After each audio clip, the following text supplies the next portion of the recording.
That's one small step for man. AI rebels face. Giant leap for mankind. Welcome, everyone, to another episode of the AI Rebels podcast. As always, I am your co-host, Spencer. And I'm your other co-host, Jacob. And today's guest, we're very excited to have on. This is Roie from Pinecone. For those, most of you have probably heard of Pinecone, but if you have not, Pinecone powers the retrieval and memory layer behind really thousands of AI systems, which means Roie really sees what actually works in production and what breaks at scale. We're going to be diving into all kinds of things, RAG, agents, memory. Who knows? Who knows what's in store? But we are very excited to have you on, Roie. Thanks for being here. Yeah, thanks for having me. So I'm curious, Roie, your story. How'd you get here in this role at Pinecone? Yeah, so it's a funny story. I actually joined Pinecone almost 3 years ago, left 2 years after for a short stint at a company called Galileo, and then came back. And before that, I worked in various startups, and most notably, like in the AI space, I worked for a company called Mana, which did computational knowledge graphs, which was a very fascinating kind of technology. It was like way before the LLM era started. And so I had like a lot of experience in what you'd call traditional AI. And I guess from there, exploring this new field of semantic AI and any kind of latent space based AI became like the next big thing, and I was obviously attracted to that as well. So I got a job at Pinecone. Started off as a DevRel, and then came back, and now I head the DevRel team. So Boomerang, he left, and a Boomerang came back. That's a good sign for a company when people, leave and want to come back. So that's great. Okay, so let's just dig into Pinecone. Can you kind of give us the big picture? What's the big idea that people should understand? Yeah, so Pinecone is where you go to build knowledgeable AI applications. People think about, AI applications these days in terms of, like LLM that you would use most of the time. But obviously, like LLMs are a huge component of these applications, but they're not the only component. Right. Our ability to sort of work with the idea of retrieval is one very interesting use case for Pinecone, but there are others, right? Like things like recommenders, anomaly detections, and others are kind of like the basis for a lot of the applications that you see out there that are really looking at signals in a way that's just beyond, just generative AI. But like there's no doubt that like really the lion's share of use cases at Pinecone kind of revolves around semantic search and retrieval, and that's what we offer most of our customers. And the tricky part, I would say, is to do this well at scale, right? So if you have small enough kind of workloads, you won't have a problem using any of the in-memory solutions that you can find on the market. But when you start thinking about tens of millions, hundreds of millions, and billions of vectors, which our bigger customers actually do, then it really becomes a completely different engineering challenge that calls for very, very deep technological solutions. So you mentioned that Pinecone is there for you as you scale. Have you found that customers, because we had PG had a guy talking about PG Vector on forever. Yeah. Right. Yeah. So I'd be curious, do you find that your customers are people who have run into scale issues with PG Vector mostly, or is it they reach straight for you guys and skip PG Vector? Yeah, there's been cases where, again, performance is like a huge issue. Again, like in terms of like the speed of writes, the speed of reads, the concurrency, and again, PG Vector is a good solution for a very particular kind of workload. Yeah. And what we find is, again, like with our customers, when they start hitting those limits, right? Like it's the question of like, how do I migrate? How do I get to like that P99, like where performance is like where I'm looking for it to be. And I'm sorry to say, but like a lot, like that moment is very painful for a lot of people. It's like, okay, like, and you kind of realize, right? Like, it's something that I tell a lot of people, right? Like you could theoretically use Postgres as the store for anything, right? Right. You could store graphs in it, right? You could store documents in it. You could store whatever you want. Like you could use it as a blob store theoretically, right? Should you do that? Probably not if you're trying to build a production system that will scale ad infinitum. And again, like it's a question of like, what do you want to maintain yourself versus what you don't want to maintain yourself.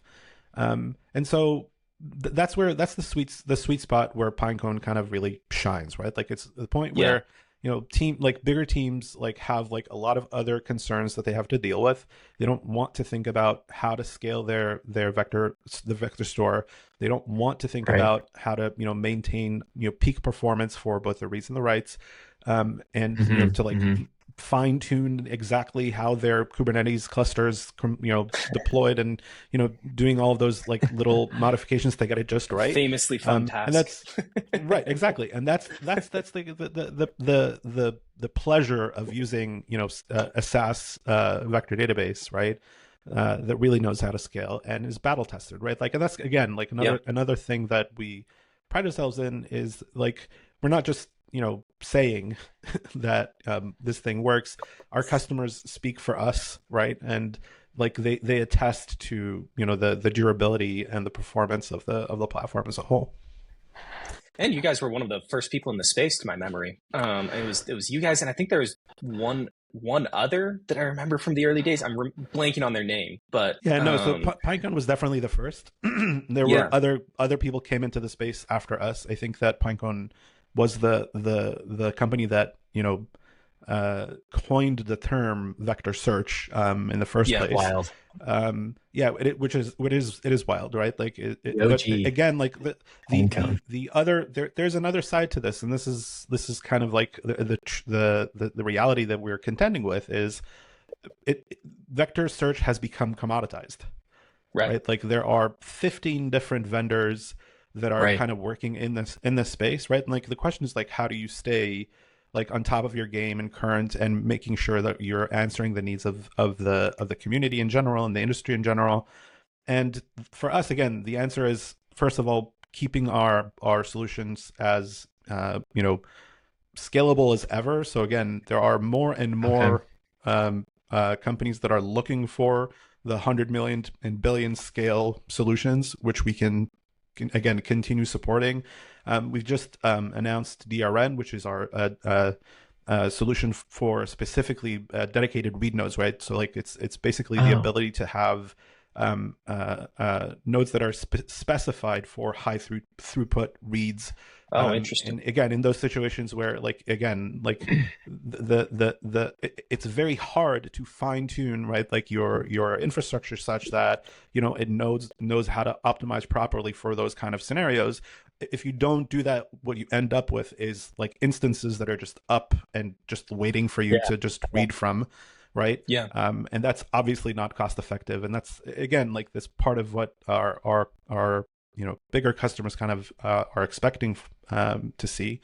But there are other things as well, right? So like, for example, the other product that is really picking up right now is called Pinecone Assistant. And you can think of it as essentially a RAG in a box, right? So instead of thinking of RAG as like this pipeline that goes like step by step, you have to think about, all the different things like chunking and embedding and re-ranking and, doing all of those things kind of manually.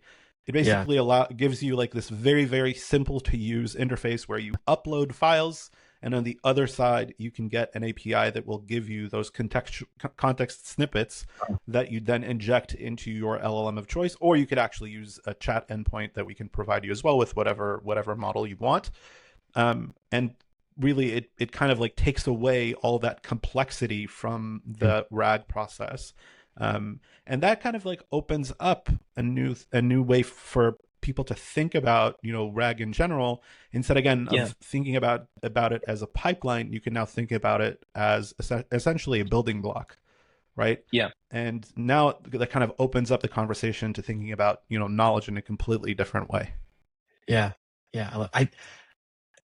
I love a lot of what you just said. One thing, maybe big picture, that I really admire is everything that you just touched on with Pinecone and how you obviously Pinecone was a first mover in this space, the first mover, but some people don't like this. I really like this about this AI space and everything related to it is it's just so fast moving and it forces organizations to maintain this really lean startup mentality of, okay, everything's changed.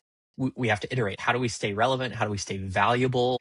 Our core offering, our initial core offering for Pinecone has kind of been commoditized at this point. How do we now continue to iterate and get better and provide more value?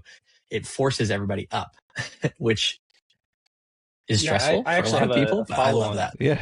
I have a follow-on question to that, and this is the last thing I'll ask about PG Vector, and then we'll move on. I don't want to make you talk Okay. about your competitor the whole time. But Okay. I'm really curious. See, they're not when, they're not quite a competitor. I just want to like Are you- stress that they're not a competitor Okay. because they're operating in a different vertical, I would say. Okay. Yeah. What's the proper word? A peer? Anyways, don't want to make you talk about someone whose company Sure. you're not a part of, right? Sure. But I'm really curious, when PG Vector came along, was that something that you guys kind of anticipated happening, or was that something that you guys had to react to? Yeah, no, we knew that, like, you know, people were going to try and bolt on a lot you know, the capability because it was so valuable, right? And again, like it's only natural, right? So like what's the role, right, of a vector database in general, right? It basically bridges the two worlds of unstructured data and structured data, right? Yeah. Like the world of meaning with the world of structured data, right? And it's natural to say, like, hey, I have a bunch of structured data. I just want to reach out into the world of meaning and, you know, leverage the capabilities that lie there, right? So that like the people who want to interact with my structured data can do so in a natural way, right? So like I use natural language. I use meaning to convey like my intent, right? As opposed to like surface forms. Like I don't necessarily know the surface forms that I'm looking for, but I know the meaning that I'm looking for, right? And so I want to interact with those systems in that way. And so, yeah, like obviously, like anyone that has structured data is going to want to add that layer. And PG Vector is not the only one, right? Like MongoDB has something for it. Elasticsearch has something. Elastic has something for it. You know, like a vector database solutions. Basically, anyone with a database, right, said, "Hey, why don't we just glom this on?" The problem, though, is that again, it's not like a problem that you could just tack on, right? Like again, at scale, like you have to think about like the fundamentals, right? Like of how do you actually make an ANN algorithm work, right? Really efficiently at scale, right? And that doesn't really happen overnight, and it doesn't happen effectively, right, with bolt-on solutions. I like that. Yeah. No, I was actually going to ask about Elasticsearch, and so you answered my question. Great. Yeah, because I think that it's an easy question to ask of, you know, oh well, you know, there's Elasticsearch, there's Kafka, there's all sorts of solutions. It's very interesting to me to consider vector search as a solution in of itself, whereas, you know, all of these others, like you said, like they're just bolting it on. It's not really a full solution centered around vector search directly. It's like, hey, you know, we have all these traditional heuristics, and also if you want a vector score, we got that too. Right.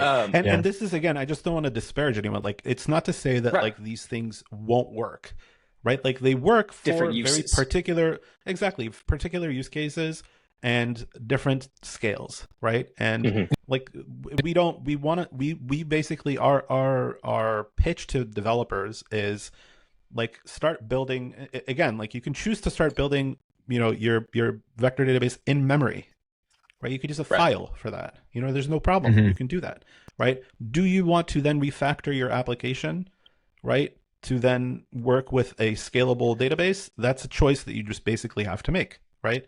Right. Mhm. I personally, right, would rather like kind of start with, and I do this all the time, right? Like I pick the best SaaS offerings that there are, right, for the Yeah. thing that I'm trying to do, right? And so if it's like, yeah, like I need an LLM, yeah, like I could potentially use an open source model, right? Like a lot of people do, right? But I enjoy the fact that like I could just plug in either OpenAI or Anthropic and then Right. enjoy like the advances that they would pour into their models and have the same signature and have everything kind of work out of the box and sort of not Yep. think about it anymore. You know what I mean? As my Mhm. system scales. Right. I like that. Right. No, that makes a lot of sense. Yeah.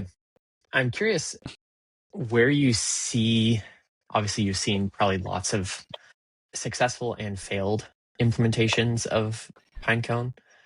I'm curious, what are some of the biggest stumbling blocks? Like, where do people have issues when they're trying to either convert whatever they've previously been using to Pinecone, or maybe even just larger than Pinecone to more of like a vector RAG approach? Yeah, so it's a little different for RAG. Maybe I'll talk about RAG specifically because like the rest is kind of like more of like a your regular infrastructure kind Hmm. of pains, Mhm. growing pains, right? Um, but for RAG specifically, like I feel like a lot of people still have this vibe mentality, and I'm not going to say anything bad about I'm not talking about vibe coding, but I'm talking about like, hey, I'm going to develop something that includes an LLM inside, right? And I'm just going to figure out whether or not it works well by testing it out with anecdotal kind of test cases, right? As opposed to like really rigorously thinking about evaluation and how you go about it. Yeah. I think that most cases that really hit that hit roadblocks are those that didn't really think about like how are they going to know whether their system is operating well or not, right? Hmm. Yeah. Um, Right. and again, like in the the deterministic world, right, of software engineering, where like you had tests for everything, it's hard to have like the exact same thing in the non-deterministic world of LLMs, but that's where you have evaluations. There are many companies that do this, but also there are many open source tools that help with that. We help with that in a lot of cases to sort of again help you understand whether or not the system that you're building is actually doing the thing that you're intending it to do.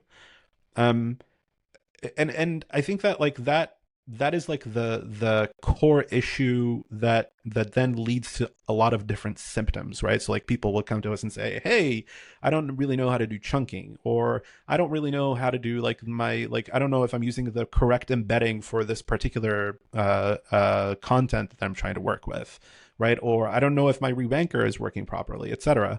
But those all stem from the lack of kind of foresight and kind of really like discipline around evaluation. It's so interesting because I feel like everyone's been talking about evaluations for a long time now, but I feel like a very common theme that Jake and I have seen, and now it's repeated with you as well.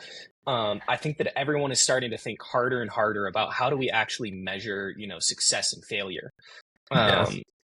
And it's really interesting to watch. Just watch everybody start thinking about Which I this. think it's kind of older news now, but the whole like 95% of things fail, right? I think one of my issues with that is like, well, what are you defining What as was this? Yeah. failure? What was the What is success success? criteria? And I think at scale, that's been the issue, right? AI just came so fast, so hot, and so fast that we didn't define those metrics. We didn't define, companies just said, we need AI in our board deck, so get it in there. Right. Yeah. And I, I think there's truth to that. I also think that like just the implementations of these technologies have mostly been naive, right? So like, again, Mm-hmm. most people Yeah. that I talk to these days, right, that are building, RAG solutions, right, are essentially building naive RAG, right? Meaning that like they take some content, they chunk it, they put it in, some vector database, and then have like a query that gets embedded. You get results, you stick them into the LLM, voila, RAG, right? And that's okay, right? But it's not going to scale, right? And there's Yeah. many reasons to that, right? Like the main reason being that, like if you have enough content, if you have if your content is non-homogeneous, right, then you're going to end up with questions that are going to retrieve content from different areas, right, of your knowledge base, essentially, and because they're going to have some semantic similarity to your query, right, and you're going to then fuse them, right, into what I call a Franken answer, right, and a lot of people see this happen, right, like you get like two pieces of reasonably sounding kind of context snippets, right, again, that have a lot of semantic similarity to the query that you had, right, but then the fusion makes no sense, right, because again, like one is from one data source and then the other is from another data source, and so you kind of have to start thinking about like, okay, so when I have a billion documents, right, in my knowledge base, are they just one huge data source, or do I have to start thinking about segregating them in some way that is going to help my system understand what's going on and how to help my user? That's one level of it. The second is, okay, so like a user asks a question, right? Like, and so imagine like this is an example I give a lot. So like imagine like I have like this electrical utility store. I sell toasters and refrigerators and whatever, like milkshake, whatever. And a user comes to me and says, my toaster is broken. Okay, great. How do I help this user, right? So like I can go and look at my, knowledge base of, manuals and, bring some toaster manuals to them and say, hey, here's the toaster manual, right? And I can look at like my warranties, right? And say, here, I found you a warranty for a toaster, right? Here, take it, right? But the reality is that like I actually don't have enough information to help this person, right? So what would a normal human being do? A normal human being would basically disambiguate, right? They would ask, okay, wait, what kind of toaster do you have? What's the model and make, right? When did you actually buy this toaster, right? Did you buy it from our store? Did you buy it from our store? Exactly. And when you have this information, now you could go like, okay, I don't have to search through all of my manuals that just maybe mention toasters. I want to search for like the manuals that are particular for this particular type, right? And then search for, maybe I ask the person like, what problem did you run into? You know what I mean? What was it? What do you mean it's broken? Okay, like tell me what happened. Like you smell smoke, or like is it just not turning on, or like what's the problem? And then I'll fetch back, right, like the right manual that will tackle the particular problem that this user is asking about. And if I know when they purchased the thing, I'll be able to tell them, hey, like your toaster specifically has a warranty of 12 months. Great. So I'll look at the time and it seems like it's still under warranty. So I can just exchange your toaster, right? So this is all to say the process of figuring out what reality is applicable, right, to any particular question that a user could come up with, right, is it's kind of nuanced, and you need to like start thinking about like what is the nature of your knowledge base, right? Like what is the nature of all of these documents that you're dealing with, right? And how you could leverage those to actually help the user not only find the most relevant information, but also like disambiguate the intent that they're coming up with. Yeah. And you're saying that step is what a lot of people are skipping, this like this organizational piece. Yes, I think that a lot of people are skipping it, and again, not because it's I think people are skipping it because it's hard, right? Like it's difficult to start thinking about those things. It's much easier to say, you know, give it to the LLM and the LLM was sorted out, or give it to the vector database and the vector database will sort it out, right? That's what we saw with like, this claim of, hey, like, LLMs now have like a context window of like 1 million tokens, right? Why don't you just throw all of your documents at the context in the context window and you're done, right? Like the LLM will just figure it out. Well, just turns out that if you are searching for multiple facts within your context window, right, most LLMs are going to fail, right? And the lost in the middle problem is very, very, very real still, right? So yeah, a single needle in a haystack is not a problem anymore, right? But multiple facts in a haystack, right? Multiple needles in a haystack is very much a problem. And so like you can't just rely on that, let alone, there's like the cost and the economics of like doing things that way.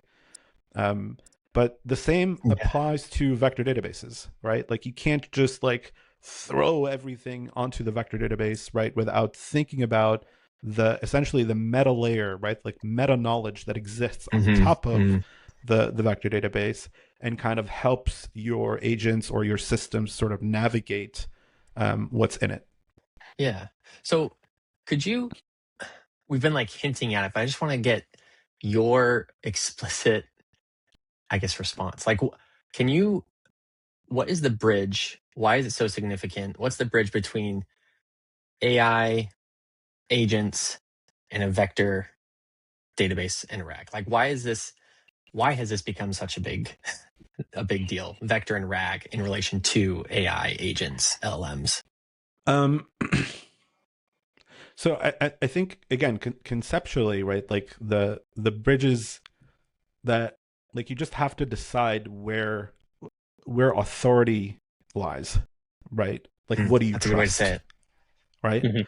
Like do you trust a thing because an AI said so, or do you trust a thing because there's a trace that could tell you where a piece of where, so let's call it a claim, right, comes from, right? So for example, and that's like again like the strength of vector databases here, and where they sort of are complementary to LLMs, right? So LLMs reason, right? Like they do a really good job of reasoning, right? And they can reason about different claims, and they can say like a thing, like they can say the sky is blue and they can say the sky is purple, right? And both claims will have the same authority, right? It's the LLM said it, right?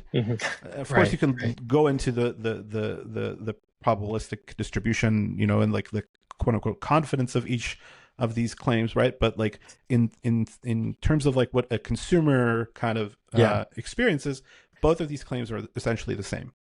Whereas with a vector database, you get to peer in, right, into like what's grounding the response, right? So if you're essentially saying, hey, I have a claim here, and this claim comes from this particular database, right? And that database can have like metadata like that's associated with, like, for example, the author, right? Like the person who created it, right? Like I can say like what source did it come from, right? Like I can ground it in something that I can then make the decision of whether or not I trust or not, right? But it's like fundamentally different from just blindly accepting a claim because it's in the training data somewhere, right? And I think that is like what kind of makes vector databases and RAG in general really kind of indispensable, right? If you want to build like trusted AI applications, right, like you have to ground them in some traceable, explainable citation, right, that will lead you to the source of the information that the LLM is using to make any kind of claim. So when someone comes to you and says, "Hey, I've got Pinecone set up, it's not performing how I want it to," what is like this is a slight variation on a question Jake asked earlier, but I wanted to ask it, so I'm going to ask it. What is kind of the first question that you ask these people when they come to you with that problem? Well, there's a bunch of questions to ask, right? Like, is again, like, do you have a good idea of what good looks like, right? Like, that is Yeah. perhaps the most important question, right? It means that, like, you have, like, for example, right, like, you have a set of ground truth questions, right, that you know the answer to, right? Yeah. And then you can start running an evaluation that says, like, okay, I asked this question, did I get the response that I wanted, right? Can you then show me, like, how the retrieval happened, right? Like, what did you actually ask versus what did you actually get, right? Yeah. And then what do you do when a question, like, okay, so, like, you get an answer that is wrong, right? What do you do about that, right? Can you identify, like, the reason for the failure, right? And again, like, sometimes it is because, like, you get multiple context snippets that are conflicting, right? And then you get a wrong answer. Sometimes the information is, like, not even in the source, so you get a complete hallucination, right? And again, a lot of the time, people don't know what actually happened, right? Was it a hallucination? Was it a conflict? Was it something else? I don't even know because I don't have the instrumentation for that, right?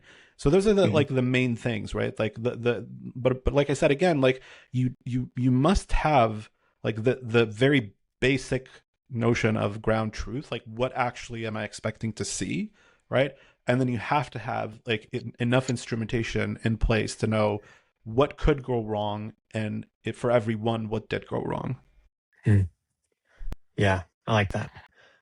You mentioned hallucinations, which I think is just interesting because we're slowly getting there where the hallucination problem isn't, it's still a problem, but it's less of a problem. I don't think I've ever really been able to understand it, and I'm curious, Roy, if you have thoughts or if you maybe even know the answer of why does it happen? Like, why, if we have all the supporting data, if we're feeding it with, with RAG, with relevant data, like, how do we still get hallucinations? Yeah. So I heard Andre Karpathy say, and I'm pretty sure it's him, and I hope I'm not misattributing this to him, that all that the LLM ever does is hallucinate, right? It doesn't do anything but that, right? It just so happens that a lot of the time, the things that it says are reasonable, right? Interesting. Right? And I think that, like, that has a lot to do with, like, our expectation and our essentially our trust in the system, right? So, like I said before, in a RAG system, right, if, say, like, an LLM hallucinated something, right, and it gave me a citation, right, and the citation was wrong, right, I immediately have this, like, ability to say, okay, I'm dismissing this claim because I can see the citation and the citation is wrong, right? But when an LLM makes a claim with no citation, right, it could be wrong, it could be right, and I couldn't necessarily tell the difference, right? Yeah. And that, I think, is the most pernicious way, like, that LLMs, kind of mess with us, right? Like, it's basically, like, our inability to say with confidence that something is either really right or really wrong, right? So this is as far as claims go, right? But the bigger problem, I think, is LLMs do a lot of things that are very useful, right? Like, or perceived by us to be useful, right?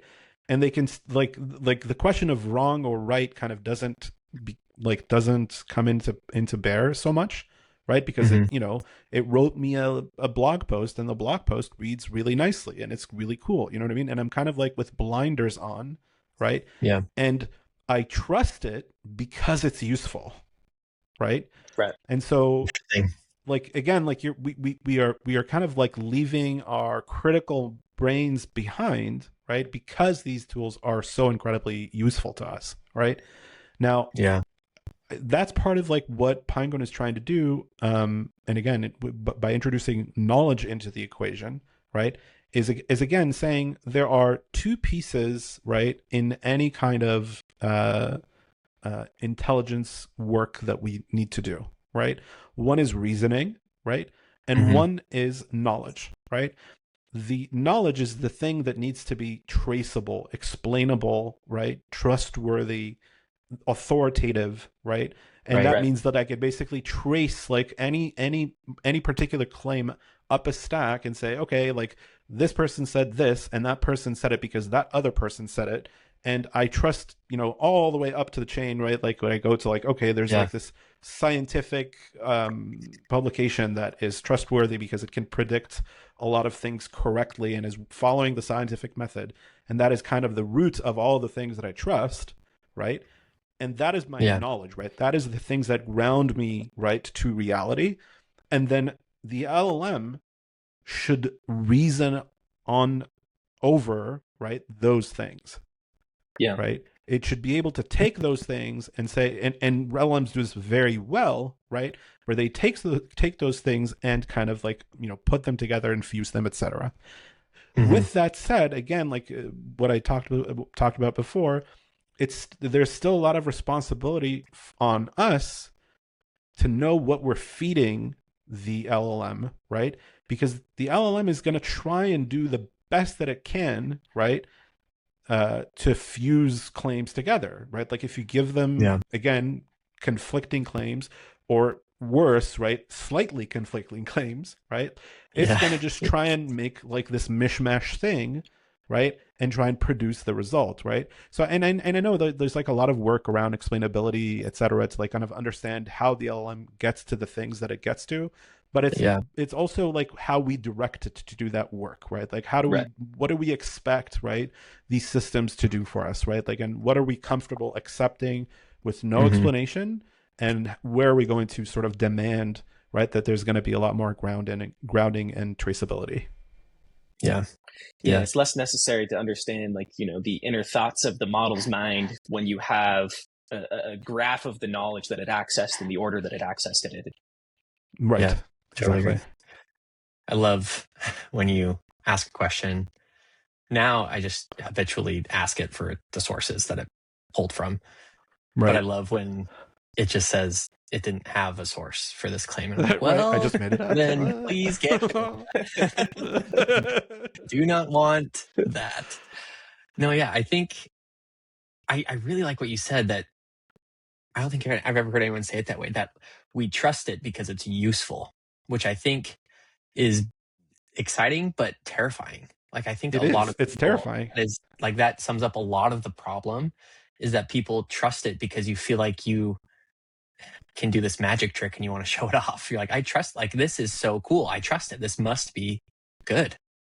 Yeah, I mean, I think that like you can think of it like a car. You know what I mean? Like or an airplane, right? Like, and I think, Jerry Seinfeld makes this joke about, like we're not supposed to be in the air.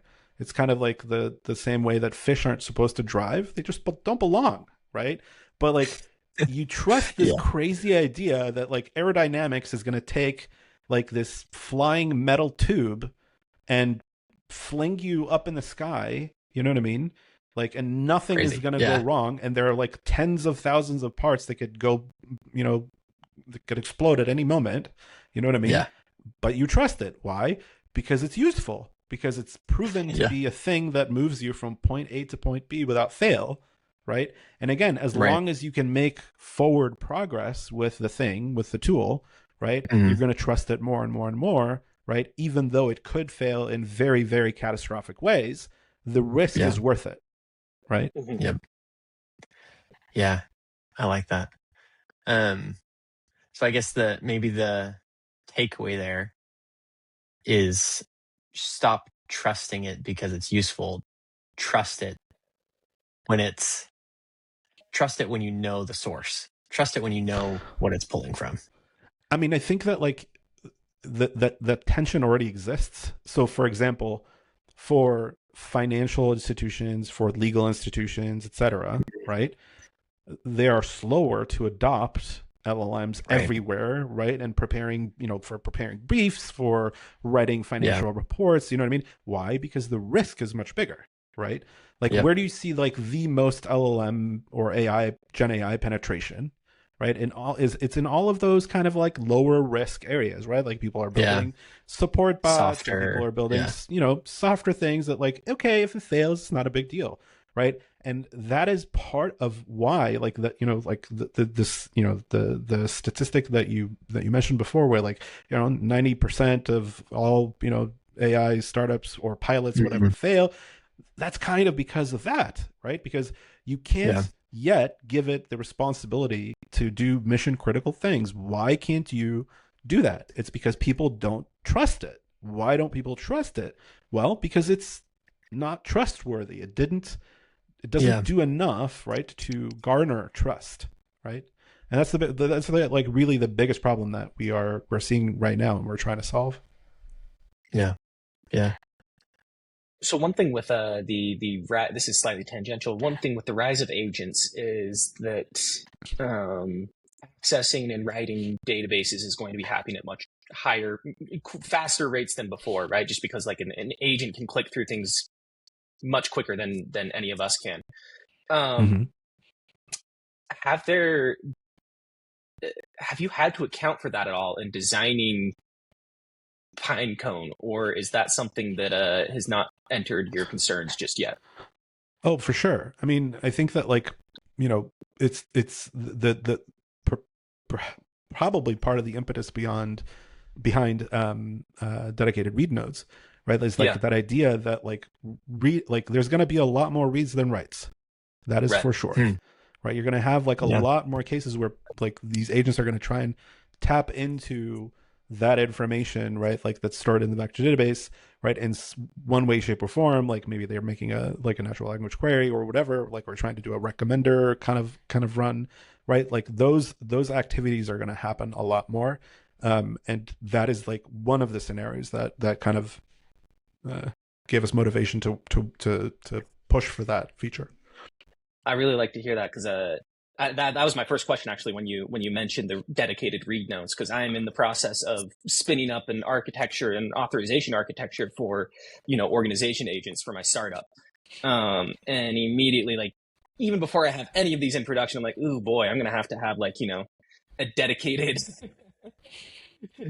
read node for my permissions database to make sure that the agents can get the permissions that they need at the speeds that they need them. The good news is that like before you get to literally like tens of thousands of concurrent requests, you probably are not going to need DRN. The real like the use cases that we're talking about like are companies with like legit like millions of users who are trying to clamor onto like their system is that but like Pinecone itself, like even without that particular feature, is fully ready to deal with like very high throughput scenarios, and again to do that from day one, right? Like you don't need to worry about tuning anything, etc. Right. No, I remember back when the very first I can't remember what they called them, but the very first agents that people started launching. There was Baby AGI. There was and AutoGPT. AutoGPT. I remember. Oh yeah, we remember spinning those up a days. Baby AGI and we remember those Pinecone database real quick. that was like a moment at Pinecone where people were just like, so basically, someone in AutoGPT put Pinecone as like the default database, and like overnight, people, and we had like a very, very, very generous free plan back then. It's still generous, but it was even more so. It was even more so, but to the point where it was like unsustainable. Like oh my goodness, they're like hold on. It was like wait, it's like I'm curious. Cool, was that crazy? Was that a surprise to you guys? How quickly you ran into unsustainability issues with the way agents were acting? I think that back then that was like the first kind of signal that led to serverless, right? So like, I don't know if you remember, but like back then, Pinecone was pod based. So you basically got a dedicated pod, right? Which is essentially like an instance, right? In EC2 or whatever, right? That was like just yours, right? And that was not a thing that you could sustain when you have like like tens and hundreds of thousands of people kind of clamoring and starting their own. And the problem was not that like they got spinned up, is like most of them got spinned up and then they were used for like a day and then Right. spun Yeah. back down, or not even It's like, oh, this like looks stopped. fun. Let They me were try just it. exactly Yeah. right. And so like we had to come up with like a much more fluid and sort of highly optimized architecture, and that led to like where we are today, which is the slab architecture. That's what I was going to Yeah. ask next. Is has that continued to pay dividends beyond that For moment, sure. or Yeah, for sure. So like you should read about our slab architecture. It's way too long to get into like in this podcast, but like the basic premise is, right, like that there are, when you move away from like this rigid pod form, right, like there are a lot of things that you could play around with in terms of how things scale up and down. And like not just that, but like you have to understand that like different customers have very, very diverse ways of accessing their data. especially with AI, I'd imagine that they're even more Especially diverse. exactly, especially with vectors, right? That require different optimizations in different parts of the architecture, right? And so like you can't have like this really monolithic way of looking at things, right? Like everything has to essentially basically be tailored, right, to the customer that is using it, and we can't have our hands on it, right? Like it has to all happen automatically, right, for the customer, right? Like, and as they use the system, right? So that I definitely, that initial moment of surprise, right, like we were like, okay, it's not going to work, that led us to like a much more healthy and scalable place where cogs make a lot more sense, and the company is in a much better position to be prepared for what's coming next. I love to hear that. That's awesome. And what do you think is coming next? What do you think is do you have any projections? I'm curious your thoughts. Yeah, I mean, there's no doubt that we're going to start seeing like much bigger workloads coming from autonomous systems. Whether we call them agents or something else. But like the idea that like there's not necessarily going to be a human, right, driving a lot of these workloads. I do think that like for the foreseeable future, like I think like 2-3 years, we're still going to have like a majority, right, of humans, right, driving the bigger workloads coming from our bigger customers, right? But as these autonomous systems become more and more mature, right, like it's just like much easier to scale. You can make more agents than humans. And so like I think that like we're just going to start seeing that a lot more. And I think that like we're going to start seeing new workloads that go beyond just like your run of the mill retrieval, like for example memory, which we can talk about a little bit.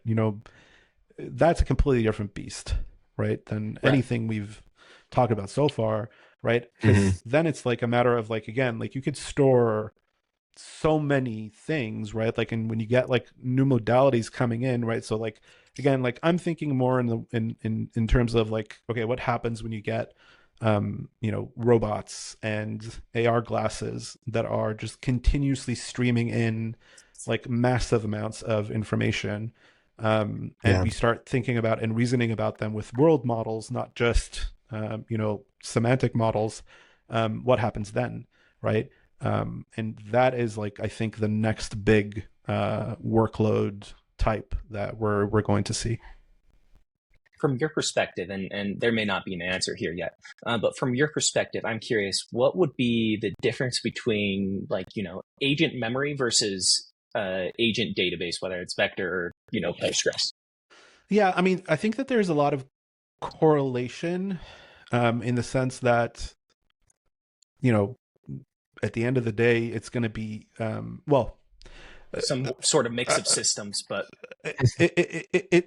there's going to be a lot of text that's saved in some way and then retrieved, but there's also going to be a lot of non-text things that are going to be saved.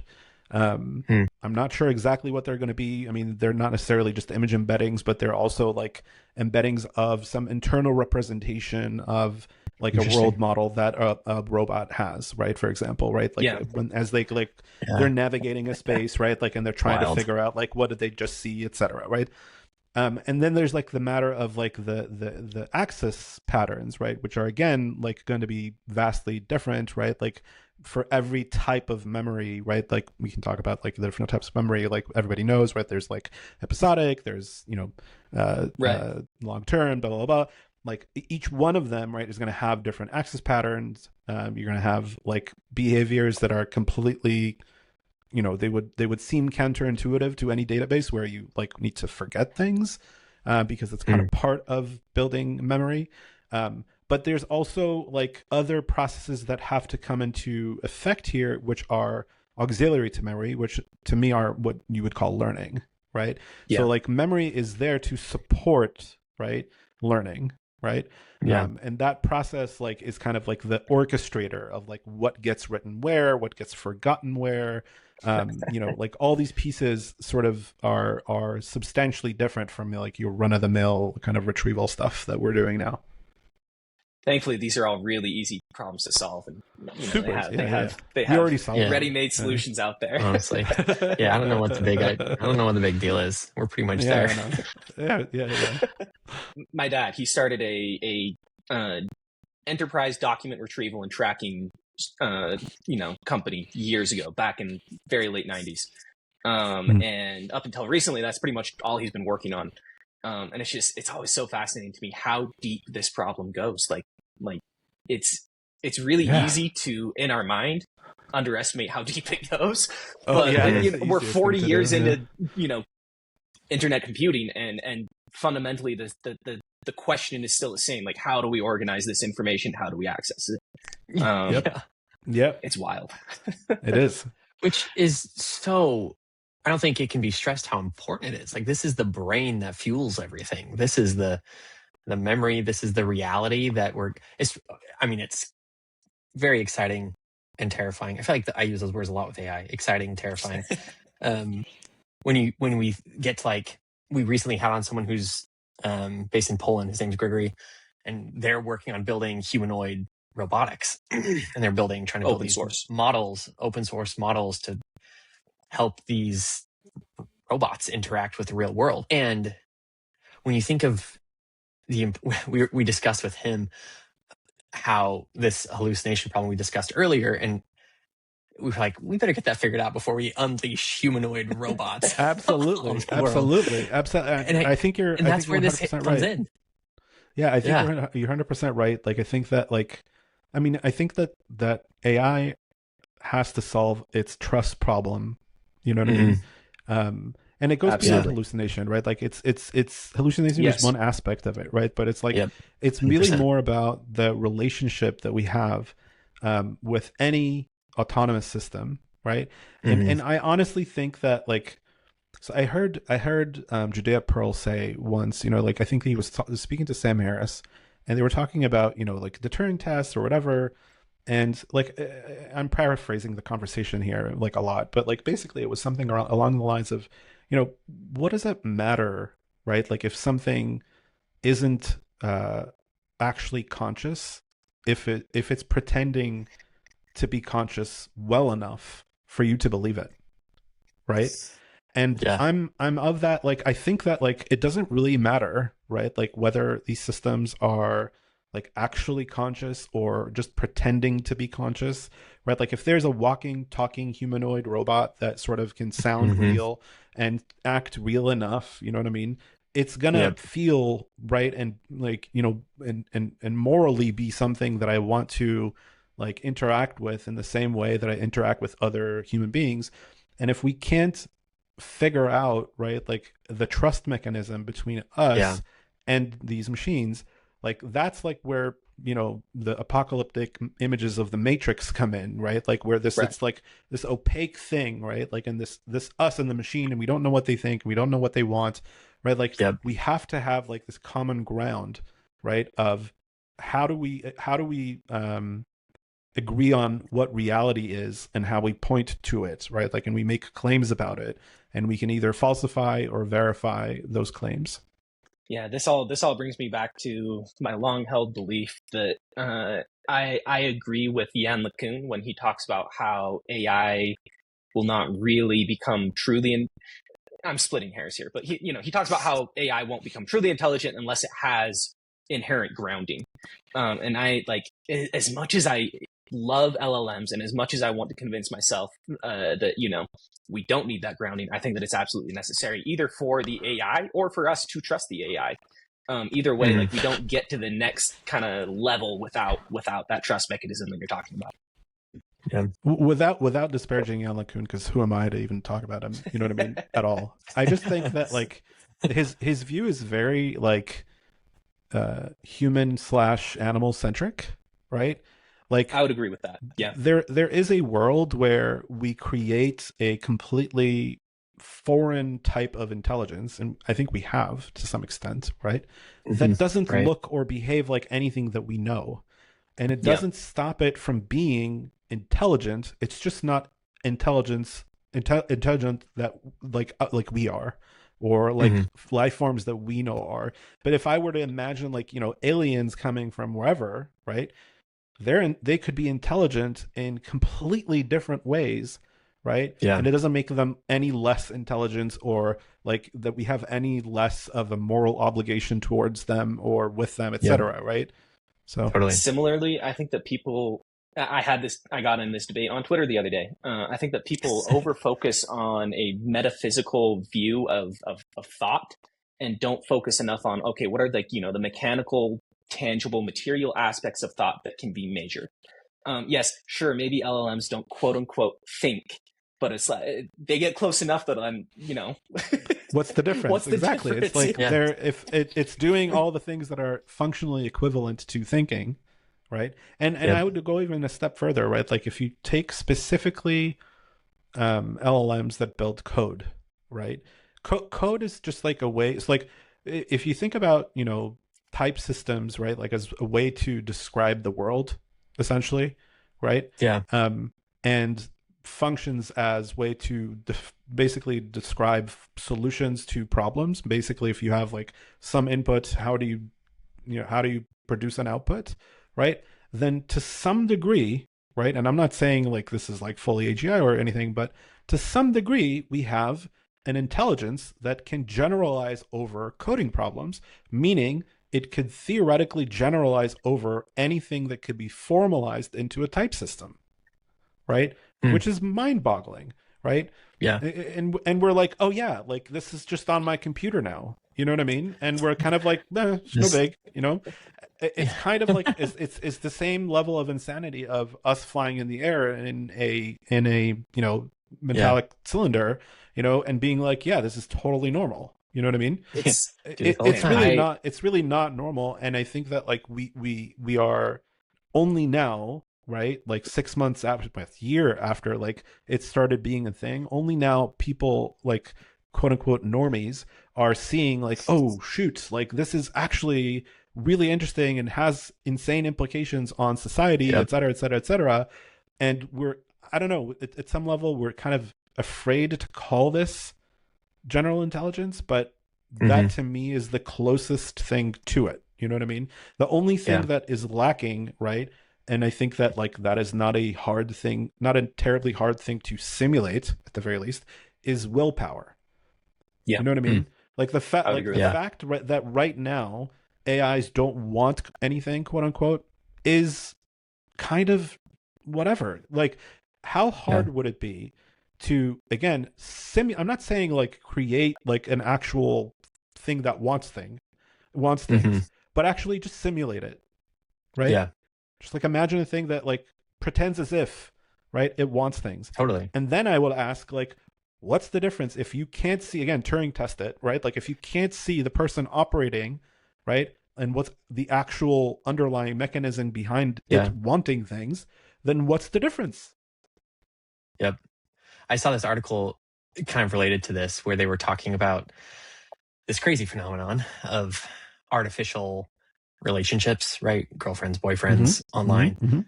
And they kind of hinted at what you're talking about, that like it's almost like we're achieving this, that these AIs are being built and engineered so that they let's say I go buy this AI girlfriend, like that is going to be tuned to like seek my approval. It's going to seek whatever makes up a relationship. They're continually tuning those models to try to seek that and build that with you.